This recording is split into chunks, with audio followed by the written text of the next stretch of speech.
Burger tasty છે પણ risky, salad થોડી બોરિંગ છે પણ સેફ. તો ખાવ શું? આ ઇન્વેસ્ટમેન્ટ કરવામાં જેવી કન્ફ્યુઝન થતી હોય છે ને, એકદમ એવી જ છે.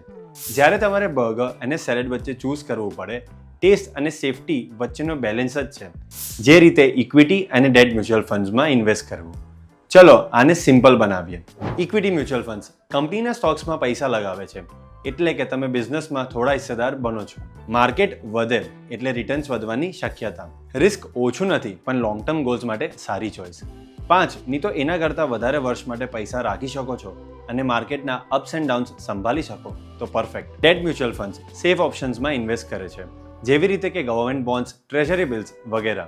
થોડું પણ સ્ટેબલ રિટર્ન આપે, રિસ્ક ઓછું હોય છે. શોર્ટ ટર્મ ગોલ્સ માટે બેસ્ટ અને પૈસા સેફ રાખવું હોય તો right choice.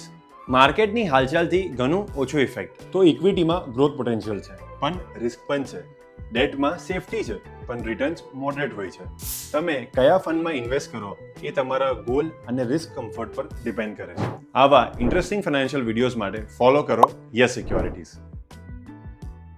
Investment in securities markets are subject to market risks. Read all related documents carefully before investing.